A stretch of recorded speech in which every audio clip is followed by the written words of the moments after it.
Hey, welcome to this edition of the 700 Club. Can you believe we're going into daylight saving time?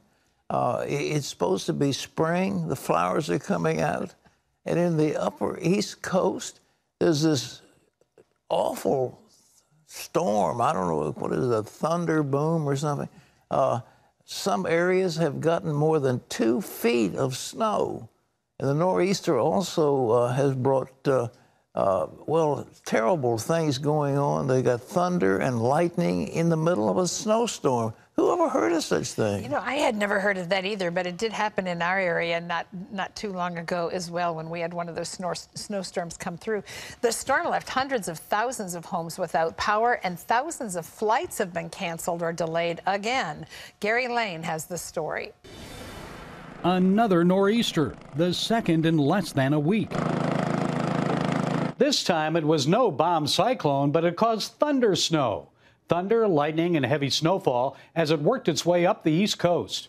Up to 3 inches per hour fell, knocking out power for many, especially in New York and New Jersey.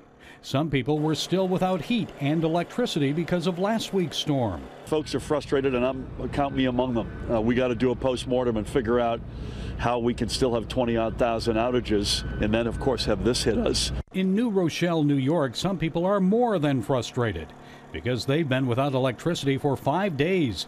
Sitting in the dark with a frigid temperature of 41 degrees inside, this woman had questions and a message for the power company. I want to know why the Con Ed execs can't prepare for a storm, can't get crews here, and can't bury the lines. And I'm offering, next time we have one of these storms, all the senior Con Ed execs are welcome to stay at my house with no heat or hot water. This man said he's been without power since last Friday. It's been rough, real rough. Dry ice. Keep the refrigerators going. Some people used battery-powered lanterns and kept their beds next to wood-burning stoves and fireplaces for heat. Many younger people were obsessed about losing connection to the outside world. As the phones die and there's no Wi-Fi and you can't do anything, and I got to do homework, I got stuff to do, and it's all delayed. Members of Northeastern University's women's basketball team left the heated comforts of their bus to push it through a snow-covered street at St. Joseph's College in Philadelphia. Many others had little to cheer about. Heavy snow left many motorists and commuters stranded.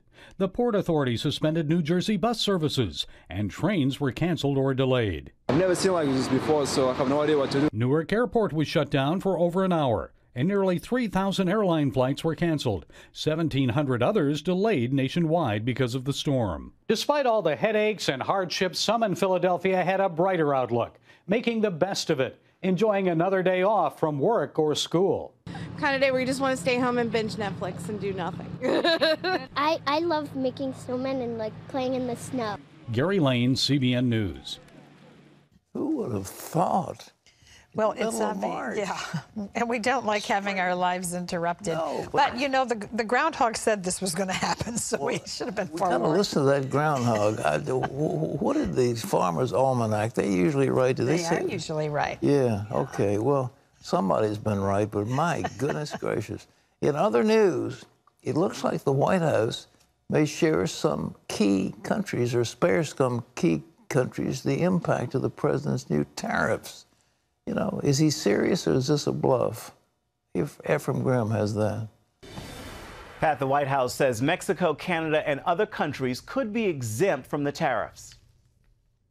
We expect that the president will sign something by the end of the week, and there are potential carve-outs for Mexico and Canada based on national security, and possibly other countries as well, based on that process. Specifically, what would they have to do? Again, that would be a case-by-case and country-by-country basis, but it would be determined whether or not there is a national security exemption. As you heard, the exemptions would be determined on a case-by-case and country-by-country basis. The tariffs will be 25% on imported steel and 10% tax on imported aluminum. Congressional Republicans and business groups have opposed the new tariffs out of concerns they say it could hurt the economy and possibly lead to retaliation from other countries. Pat? You know, the people who work in steel and aluminum, the numbers of workers are minuscule considering the number of people who are involved in automobiles, in the work of any kind of implements, things that are made out of aluminum, and how much in our economy depends on aluminum and steel. But that is totally apart from the workers in the actual steel and aluminum businesses. Small group, and he's hurting. The country that has been the greatest violator of norms is China. And what they're doing is stealing our intellectual property. And the theft of intellectual property is in the hundreds of billions of dollars every year. They're the ones we should target. If we're going to target somebody, go after China specifically, not a blanket thing against steel and aluminum. That isn't the way to do tariffs. They ought to be targeted. We don't want to hurt Canada and Mexico. They're not hurting us. But it's China, intellectual property, theft of intellectual property. It is enormous what the Chinese are doing in terms of intellectual property. Ephraim. Pat, speaking of China, for the first time since the Vietnam War, a U.S. Navy aircraft carrier is visiting a Vietnamese port. CBN's national security correspondent Eric Rosales has more on why the USS Carl Vinson's arrival is more than just a trip to Vietnam. It is also a message to China. The visit by the USS Carl Vinson is considered a friendly mission, one that includes technical exchanges, sports matches, and other community events. But what is the real underlying reason for this nuclear-powered ship to visit Vietnam? Our hope would be that this would restrain China in its various activities in the South China Sea. Activities that include China's decision to increase its military buildup in the Paracel Islands and 7 artificial islands, islands which are also claimed by Vietnam. Asia policy expert Richard Bush of the Brookings Institution says it's all about signaling and backing up your actions. For China to sort of push the envelope in this way only drives Vietnam and the Vietnamese people into the arms of the United States. The imposing gray silhouette of the 103,000-ton carrier can be seen from the cliff tops just outside the central Vietnamese city of Da Nang, where it will dock for a 5-day visit.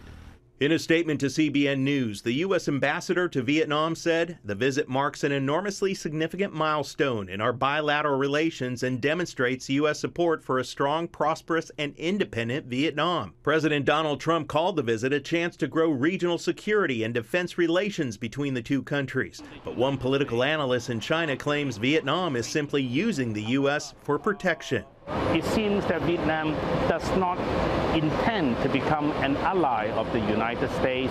It is basically a kind of hedging strategy, a kind of balance of powers. Joseph Chen says the visit irritates China. The leadership is very concerned with the increasing tension between China and the United States as the Donald Trump administration now treats China as a rival. With a crew more than 6,000, the USS Carl Vinson is a constant reminder of the U.S. military's intention to maintain a strong military presence in that crucial region. Eric Rosales, CBN News. Your thoughts, Pat? Well, I think, ladies and gentlemen, China wants hegemony. They want to be the power. They used to be the Middle Kingdom, and they wanted to stay within their own borders. And they want to have hegemony over all the surrounding nations. And that's not a good thing. And they have built up these islands in the Paracels.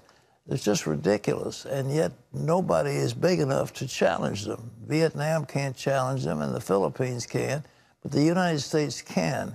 And so they need to have a message that, look, if you go into this area, we're going to stop you. And the Chinese don't want a conflagration, a conflict with the United States. And we don't want one with them. We don't want to fight China. We don't want to fight Russia. We don't want to have a war with anybody. But peace through strength. You know, as I read the Bible, there are many things in there about Jesus. And he said, except those days would be shortened, no flesh will remain on the face of the earth. No human being will be alive. And you read some of those things and you say, wow, what are you talking about? Well, the one thing that seemed like would, danger the sea and the waves roaring, men's hearts failing for fear. You read all these things. There's one thing that would do it, and that is a strike by an asteroid. It wouldn't take much. I wrote a book called The End of the Age, in what 1 kilometer meteor hit the United States, or hit the Earth, and the devastation was unbelievable.